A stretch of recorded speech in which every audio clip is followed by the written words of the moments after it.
Good day, everyone. I'm happy to present to you the work we did on gender in breeding, and our paper is titled Prioritizing Quality Traits for Gender Responsive Breeding for Bulk Potato in Uganda. This research was led by Netsari, and my other colleagues were John Nyaga, Mariam Nachito, Tiago Mendes, Edgar Tenura, Sarah Kisachi, and a few others. So, by way of introduction, adoption rates for new potato varieties have been lower than expected, especially in Uganda, because breeding has mostly focused on increasing yields and pest and disease resistance, whereas ignoring gender traits may exacerbate gender inequalities and thereby harming women. This study sought to contribute to gendered selection of traits for genomic selection, and it is hoped that it would support ensuring new varieties have wider and gender equitable product impact. So we conducted a gender mapping study in Kabale and Rakai districts using mixed methods. We used FGDs, individual interviews. We also conducted processing diagnostics and consumer tests.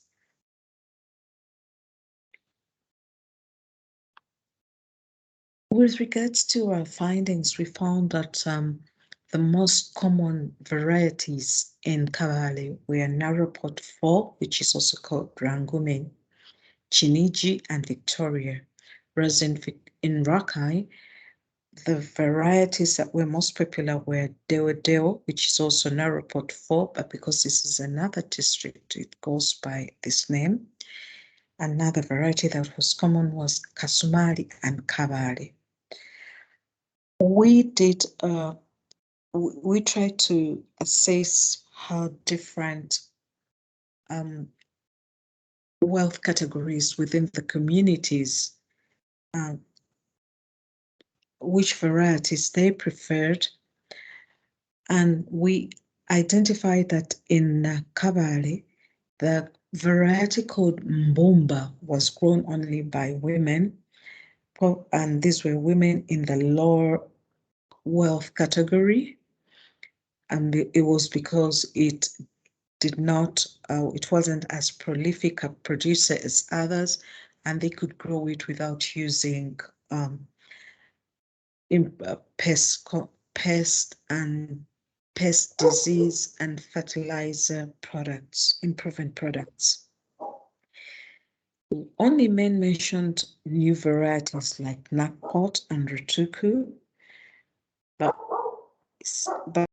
a major finding was also that Narroport 4 was the most popular variety. With regards to raw tuber traits, there was not much difference in the traits profile for men and women. However, women ranked earliness and cooking traits much higher. For example, mealiness, or the fact that a potato doesn't break after cooking was very important for them.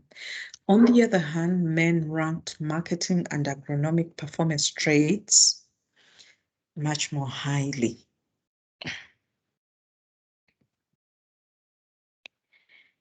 So we also sought to understand the implication of some of these preferred traits to women. For example, big size tuber as a trait.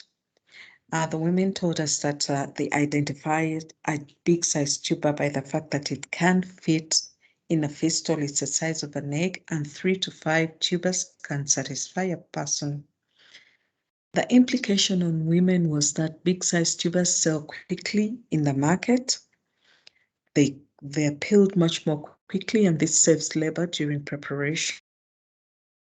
They fill a basket much more quickly harvest, and a woman has control over what remains in the field if it were a joint field to be used as food.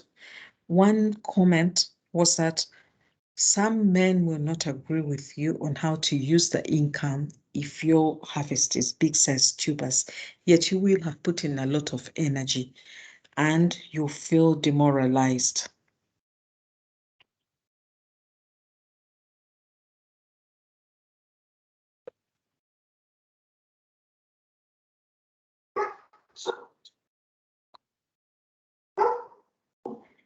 So some socioeconomic implications were that men agreed that they agreed to the fact that they did not control, women did not control the income from higher yields. The other implication was that disease tolerance reduced women's labor related to spraying fungicides, and decision-making was not linked to traits, but rather to the social culture configuration in the society. Some ready-to-eat characteristics, we can see that here both men and women were happy with identified mealiness, aroma, but there were some marked difference with taste, with more women identifying that as compared to men, and softness, more men identified with this as compared to women. So the varieties of preference in order of most desired for Rakai were Kasumali, Deodeo, Victoria, and Kabali, whereas in Kabali it was Rangume, Chiniji, Kachpotwan, and Victoria was last. With regards to the gender-responsive product profile, the characteristics that we would want our breeders to take note of are especially those that were only mentioned, say, by women and not men, and men and not women. For example, in the raw potato tuber, no dents were important for women. At processing, mealiness was important, and at boiled and ready to eat, too flaky was not a desired trait by women. Whereas for men, bad smell, white color, and very soft were not mentioned by women, but were important to women. So these characteristics would be important to consider in a product profile. And processing characteristics differed for men and women, but raw and final product characteristics were almost the same. So finally, what is the way forward? Gender-responsive breeding provides a basket of options to suit the needs of women and men, and is thus very important to consider. There is no need to develop regional specific product profiles from the findings. Quality evaluation should be conducted on cooked potato so that we do not only depend on what our respondents told us, and product design teams need to be multidisciplinary.